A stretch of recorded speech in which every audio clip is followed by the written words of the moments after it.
Alhamdulillah, salatu wassalamu ala rasulillah, amma ba'du.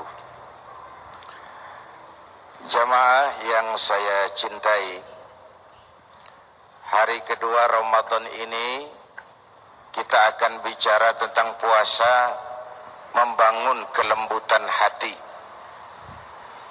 Kita tahu bahwa puasa adalah ibadah qalbiyah badaniyah, ibadah yang penekanannya justru kepada kekuatan fisik dan kekuatan hati.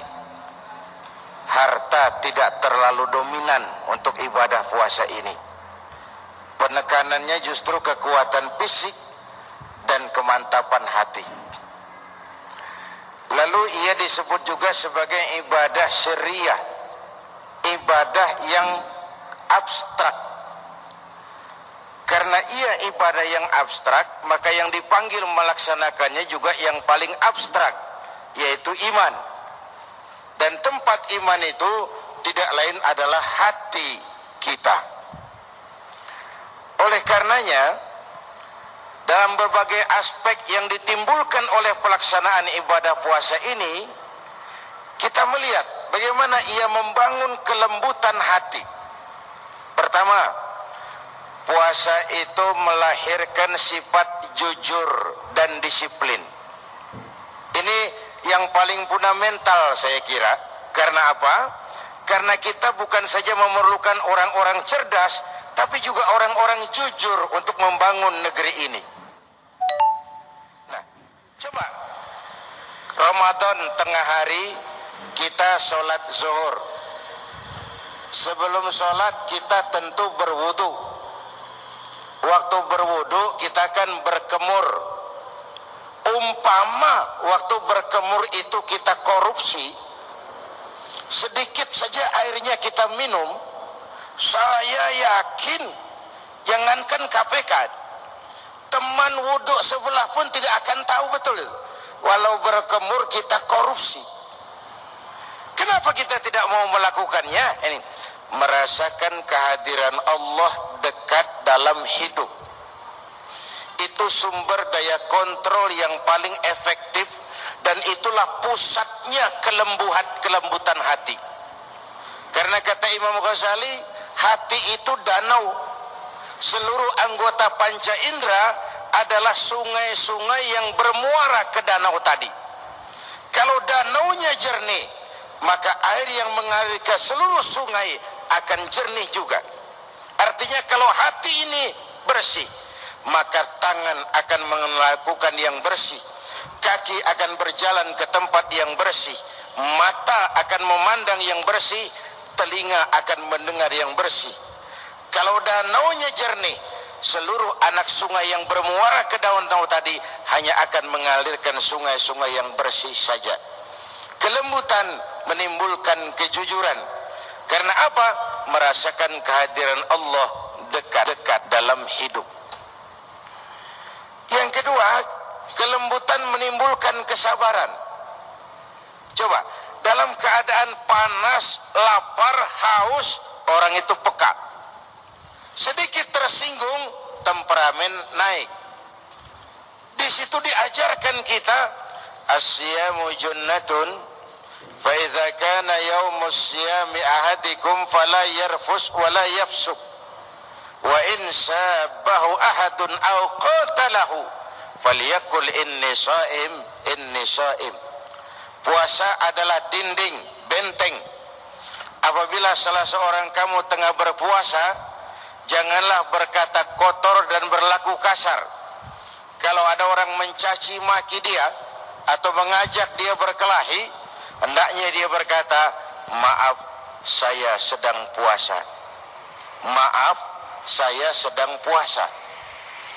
Kelembutan yang tumbuh dari sebuah kondisi ketika orang sedang lapar dan haus. Kalau dalam kondisi seperti itu kelembutan bisa tumbuh, maka kepribadiannya akan terjaga oleh nilai ibadah puasanya tadi. Al-Imamul Ghazali memberikan nasihat. Katanya, saghair ma'al istimrar wala kabair ma'al istighfar. Tidak ada dosa kecil kalau dikerjakan terus-terusan, dan tidak ada dosa besar kalau tiap hari digempur dengan istighfar. Ini nasihat Imam Ghazali buat kita semua tentu dalam menjaga hati. Kalau kamu berbuat dosa, jangan lihat besar kecilnya, tapi lihat kepada siapa dosa kau kerjakan itu. Kalau kau mendapat sebuah nikmat, jangan juga lihat besar kecilnya, lihat siapa yang memberi nikmat itu. Contoh, kalau kita dikasih uang 10.000 rupiah, yang ngasih presiden, itu uang 10.000 jadi kebanggaan kita itu. Kemana-mana kita cerita, kemana-mana kita kasih orang lihat 10.000 nih dikasih presiden. Presiden yang memberi. Bagaimana kalau Allah yang memberi kita ini? Jangan lihat besar kecilnya suatu nikmat, lihat siapa yang memberi. Jangan juga lihat besar kecilnya dosa, tapi lihat kepada siapa dosa kau kerjakan. Oh, kalau dipikirin bagi-bagi, ada dosa besar, ada dosa kecil, kita terangsang ngerjain yang kecil. Kecil lah, enteng. Lalu ditumpuk-tumpuk, toh akhirnya jadi banyak juga. Nah, dalam konteks tema kita hari ini, kenapa sih muncul kekerasan sekarang ini? Di mana-mana. Kekerasan terhadap tenaga kerja. Dan kita prihatin, puluhan mungkin ratusan tenaga kerja kita mendapat perlakuan yang kurang baik. Cuma karena tidak semua bernama manuhara, sedikit yang bela mereka. Kekerasan di rumah tangga, kekerasan dalam kehidupan sehari-hari. Orang diserang penyakit yang namanya sutris. Kalau stres itu agak ringan, ini embahnya stres, itu sutris namanya. Orang mudah mengambil jalan pintas. Coba saja, caleg saja kemarin banyak yang stres itu, yang nggak jadi itu. Ada yang suaranya nggak cukup, lalu bunuh diri, mati. Sampai sekarang mati. Saya justru khawatir, bukan yang stres itu, yang terpilih pun saya khawatir.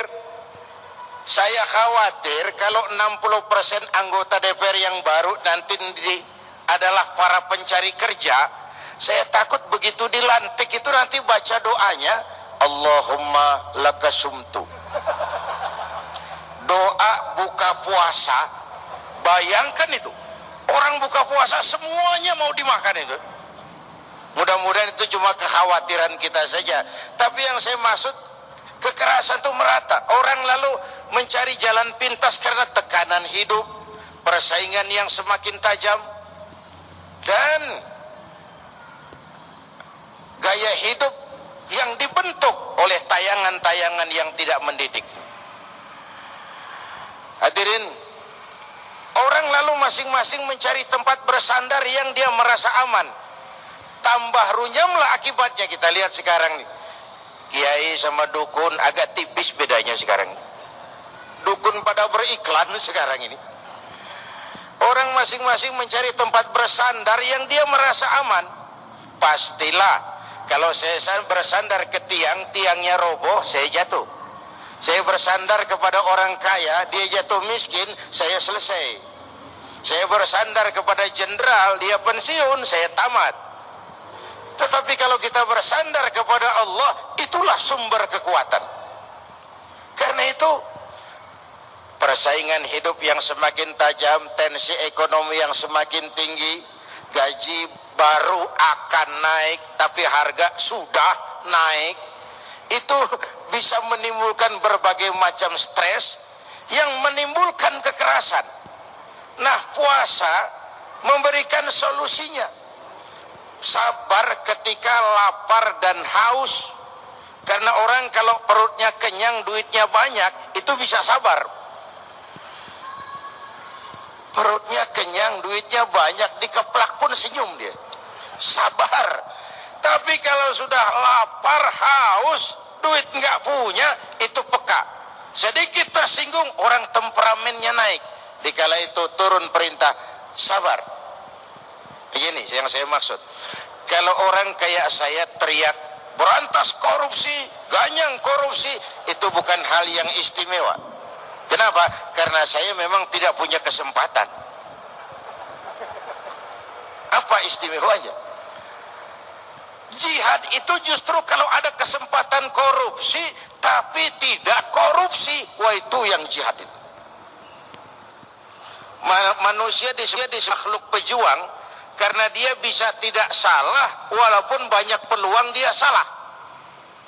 Malaikat tidak pernah salah karena tidak ada faktor yang membuat mereka salah. Jadi normal-normal saja, malaikat bukan makhluk istimewa. Secara instinktif dia diciptakan untuk taat. Tidak ada kecenderungan menyeleweng itu. Jibril belum pernah korupsi ayat. Wah ini ayat bagus, saya pakai sendiri saja. Nggak pernah. Manusia punya peluang untuk nyeleweng, tapi bisa tidak nyeleweng, itu yang jihad. Manusia punya peluang untuk korupsi, tapi tidak korupsi, itu yang jihad itu. Nah itu semua berangkatkan dari sini. Inilah yang membangun kesantunan. Sekarang ini kan nyaris kesantunan itu, ini abad entertain bung. Orang pada pinter ngebungkus sekarang ini. Orang banyak pinter ngebungkus. Tempo hari sebelum Mbah Surip, pertama saya suka Mbah Surip karena dia original, Pak. Dia adalah dirinya. Sekarang ini kan kita miskin seniman. Yang banyak sekarang ini karyawan seni. Maka yang muncul adalah seni-seni kacangan. Mbah Surip itu original.